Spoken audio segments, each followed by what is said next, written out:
म लिने आएको लड्छ लड्छ ए त्यसो नगरे लड्छ अहिले अहिले बाबै लड्यो आइजो बजै भेटाइयो यस्तो खुसी लाग्यो यस्तो खुसी अब यहाँ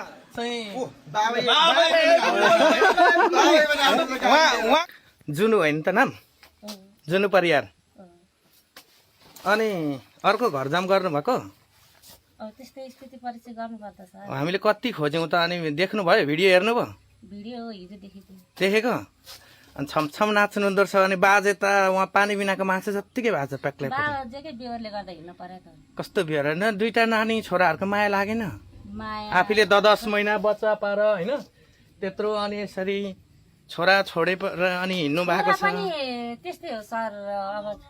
हजुर छोरा पनि गतिलो भएको भए बाजे गतिलो भएको भए छोडेर हिँड्नै पर्दैन थियो अनि उहाँ चाहिँ भर्खर माया प्रेम लागेको मान्छे गतिलो हुनुहुन्छ त उहाँ अब हुनुहुन्छ थाहा हुन्छ त्यसरी त्यत्रो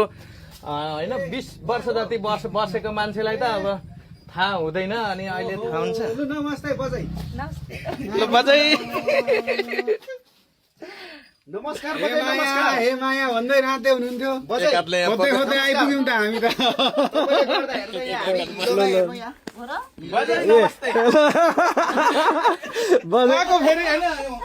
यहाँ हुनुहुँदो रहेछ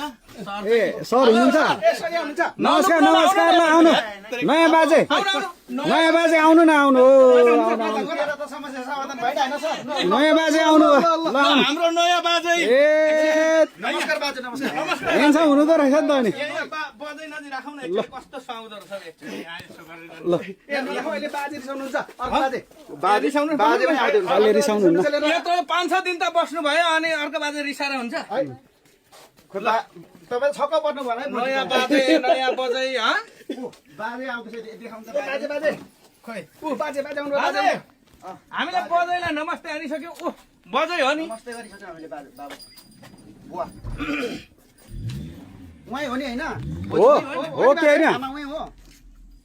हेर्नु अलि मत्र रिसाउनु हो कि हैन बुवा आमा बा होइन कि चस्मा छ अगाडि भन्नु यहाँ अगाडि भन्नु हो कि हैन बा बोल्दै बोल्नु हो बोल्नु भयो बाबालाई हो कि हैन बा गलत मान्छे ठाउँमा आइयो हेर्नु हामीले त ठक्कै पत्ता लगाएँ मैले चाहिँ सरहरु पनि फुत्तै उता कट्नु भयो क्या तपाईँ अनुहार चिन्नु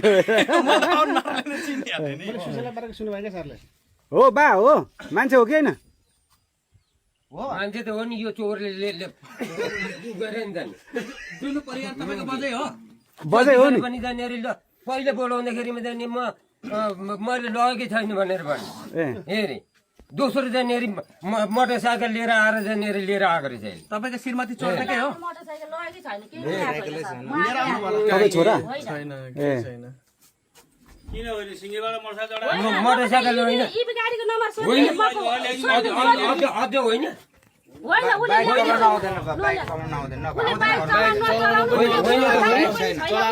नगएको कुरा ऊ गएको पनि छैन मोटरसाइकल चलाउनु मै आएको हो यहाँ गाउँलेलाई सोध्न थाल्यो हो बुढो मान्छेको जानेरी रातभरि जानेरी तेरो जानेरी फोन गरेर गीत भनेर त गीत भन्ने त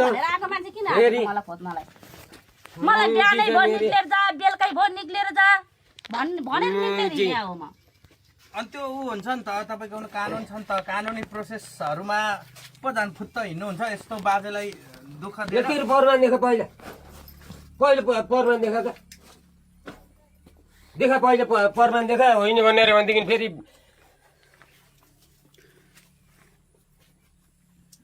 देखाउनु कि नदेखाउने परमान के देखाउनु पर्यो हेरे प्रमाण माग्दै हुनुहुन्छ उहाँले अब प्रमाणहरू हो म पहिला आउँदाखेरि फेरि फर्केर गएर बस्छु भन्दाखेरि मलाई राति उदो कुटेर अनि निकाले हो फेरि भोलि पल्ट पनि मलाई कुट्या हो अस्ति के भने त्यही भएर अस्ति मसो रस भने कारबाही गर्नु भने फोन कहिले ल कारबाही गर्नु तुरुन्त अस्ति थिएन हेरे तुरुन्त जानु पर्यो मैले पुलिससँग गएर फोन गर्दा भने यस्तो कुरो त्यति थिएन म उता पछिबाट आएर त्यतिखेर आएकै थिएन कति भयो दाजु तपाईँले लिएको कति भयो बरु मर्न गएर म जान्न तपाईँ हट्नु ल बाजे त्यहाँ बस्ने अरे हट्नु न जान्न म जान्न म यसै उतै हिँडेको यसरी म हिँडेको उसै कागज कागज खोइ कागज तिमीले राखेको छ खोइ कागज खोइ कागज तिमीले राखेको छ कस्तो कस्तो कागज गर्नु पुलिस चौकीसँग गएर त मुहारे मेरो जनेरी बुढी जनेरी म लिएर जान पाउँछु म अहिले फेरि गाले गाला जनेरी पाउले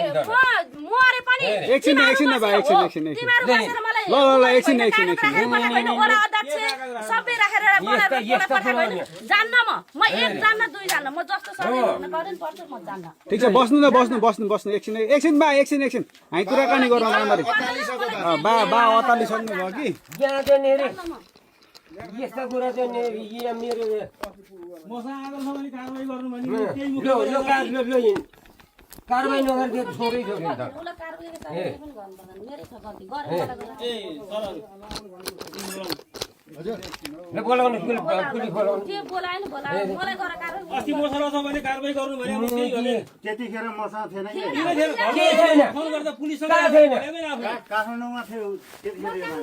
थिइन म पुगेर घर आउनु छ ल सुरु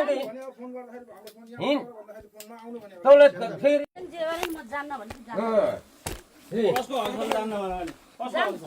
कसैको जसुकै हो हगोस् म जान्न भने चाहिँ जान्न जानु पर्यो भने मर्छु म जान्न मर्दै केही पनि गर्दैन मर्नु किन मारेर लिएर आएको त नि लिन आएको मलाई यहाँ मरे जनेरी मारिदिन्छु नि मलाई तिमी मरे नि मलाई बाँचे नि बाँच भनेर मलाई कागज गरेर छोडाएको होइन अनि फेरि मलाई किन चाहियो मिडियामा किन मलाई खोज्न खोज्नु होइन मलाई किन खोज्नु मलाई तिमीहरूले गरेको तिमीसँग थियो म हिँड्ने कस्तो छ त्यस्तै मलाई एउटा पत्थर पनि नदिकन हिँडेको नदिकन लुकाएर अझ यिनीहरू त धन सम्पत्ति ल्याएको रे मैले के ल्याएको म जस्तो त्यत्रो समाज छैन समाज होइन कि अरूले त भन्छ यहाँ कुरो गरेर उसले कुरो गरेर अनि फेरि यसले मैले जाने के जाने के नि त पहिला मुजी पाता कि थारू हेरे उले पातै हुनाले मुजी जाने त जनेरी त एकदम जनेरी उ गर्ने भाइरल हो नि त भाइरल भाइरल हो अर्का स्वास्नी छ नि बुढोको मान्छे स्वास्नी लिएर आएर त भाइरल मैले मेरो इच्छा लाग्यो मेरो इच्छा अब बुवा अब तपाईँले अब खोजेको अब खोजिराख्नु भएको थियो होइन आमालाई भेट्नु भयो अब के गर्ने त लिएर जाने नि मेरो जान्न मर्नु पर्छ पनि जान्न मेरो घरमा बाल बिजय मैले जान्न र बस्दिन भनेको थियो छोरा छ जस्तो म जान्न म एक जान्न लाने नि तपाईँ जान्न लाने नि मेरो स्वास्नी लान्न म जान्न भनेपछि भन भने लगेर जबरजस्ती बोकेर लाने कुरा हुन्छ मेरो जिन्दगी मसँग छ म जान्न भनेपछि जान्न मेरो स्वास्नी म लिएर जानु पर्छ म जान्न बुवाले लिएरै जाने भनिराख्नु भयो लिएरै गए पनि म जान्न कसम जान्न म जान्न भनेपछि जान्न म जान्न कस्तो जनेरी पादेखि थारी जनेरी म जाँदै जान्न भाइरल बन्ने अर्का बुढोको मान्छे भाइरल त दुनिया छाडा बोलेर भाइरल हुने तिमीहरू यो भाइरल भएको र त भाइरल मेरो स्वास्नी लिएर आउनु त मेरो इच्छा थियो ल्यायो उसले के फरक छ यही छ अब बुवा नि नजाने भन्छ त नि जान्न म लिएर गएँ म जान्न बरु मलाई मारेर जाऊ म जान्न भनेपछि जान्न बरु के मारिदियो मलाई लागोस् मलाई चाहिँदैन अनि यहाँ सुन न मेरो मैले भनिन त्यतिखेरै भने मेरो पार्टीमा चाहिँ मरन होस् म जान्न भने तिमीले कागज गरेको वडा अध्यक्ष सधैँ राखेर त्यो पुलिस राखेर तिमीहरूले कागज गरेर पठाएको मलाई त्यतिखेर अहिले अर्को मिडिया बोलायो भन्दैमा तिमीहरूले जे पाए त्यही भन्नु पाउँदैन जान्न भनेपछि जान्न म त्यतिखेर नि बस्दिनै भनेर हिँड्यो बेदर त छैन तपाईँको बेदर त छ बुवासँगको छ अनि कानुनी रूपमा त तपाईँ त उहाँको श्रीमती नै हो श्रीमती भाइ मलाई दिनुहोस् देऊ न छोडिदियोस् म नभनौ मैले भनिरहेको छु म जान्न म उसको नि बनाउँछु यहीँ बसेर हुन्छ तपाईँलाई थाहा थिएन उहाँको श्रीमती भनेर थाहा थिएन र तपाईँलाई बुढो मान्छेको श्रीमती भने मलाई के थाहा छ अब थाहै थिएन उसले भने होइन मलाई कसको श्रीमती भने थाहा थियो तपाईँलाई उसले भने होइन मेरो चाहिँ बुढा हो भनेर घर परिवारमा देखा होइन है अहिले फेरि थाहा थिएन र त बुवा अनि तपाईँको श्रीमती भनेर थाहा थिएन उसलाई म उसको श्रीमती भनेर मैले भनेको थिएँ थाहा थिएन र त बुवा मुजी पुस्ता अलिकति जनेरी लाज होइन अलिकति कहाँ भेटघाट भएको तपाईँहरू दुईजना हामी टिकटकमै भेट्यौँ आमामा गाना पनि गाउनुहुन्थ्यो टिकटकमा तपाईँ ए दुईटा तिनटा गीत गायो हो त्यहाँबाट त गायो ए हो र फेरि यो ठाउँमा लिने आयो भने कुन्ताबाट लिएर आउनु होइन कुन्ता पनि होइन त्यो मान्छे टेकेकै छैन टेकेकै छैन उठाएकै छैन तपाईँ त्यो ठाउँमा काभ्रे जाने भएको छैन तपाईँ उयो नाम चाहिँ छैन काभ्रे भन्ने होइन त्यो ठाउँ मेरो पाइलो नि पऱ्यो तपाईँले कहाँ भेट्नुभयो उहाँलाई मैले काठमाडौँ भेटे हो काठमाडौँ चाहिँ किन जानुभएको थियो तपाईँ काठमाडौँमा आएको थियो कि किन जानुभयो मलाई इच्छा लाग्यो आएँ काठमाडौँ कुन ठाउँ जानुभयो काठमाडौँ यहाँ जरबुटीमा भेटे उसलाई किन ढाक कसरी भेटघाट चाहिँ हाम्रो फोन भएर भेटे फोन भएर कहिलेदेखि आफ्नो महिना बाइक छैन उसको चलाउन नि आउँदैन चलाएको नि छैन उसले नचलाएको कुरो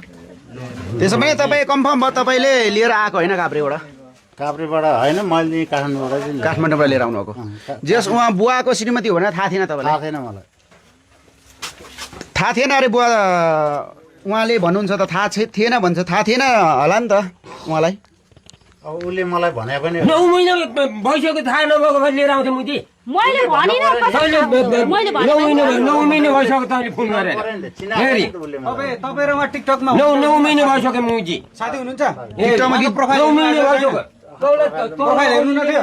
के कुराकानी हुँदा टिकटक हेर्नै आउँदैन मलाई त्यो गीत चाहिँ गाउँथ्यो अरे क्या गीत चाहिँ दोहोरी गीत गाउनुहुन्थ्यो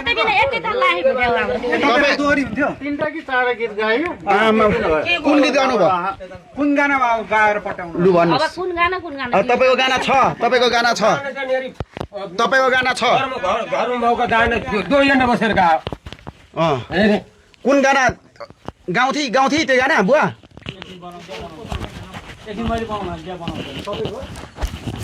अलिकति नि लादेर दिनु हुने मुजी अनि अब कानुनी रूपमा कानुनले त उहाँकै श्रीमती हो भन्छ नि त 15 वर्षको छोरो कान भए पनि नजिक बस्दै तैँले मान्छे चिनेछ जान्न म त्यो घरमा मान्छे चिने मैले त्यो घरभित्र छिरेदेखिबाट कहिले सुख र शान्ति र कहिले शान्ति गरेर बस्न पनि पाइन म बस्दा पनि बस्दिनँ बुवाले त नि घिउ खुवाउँदै राखेको खायो घिउ एउटा कमेको सुख थिएन मैले कमाएको खाएर बसे त के घिउ के भयो त्यो घरभित्र छिर्दाखेरि भनौँ भने बिहान खाएर बेलुका के खाउँ जस्तो थियो अनि सुन छैन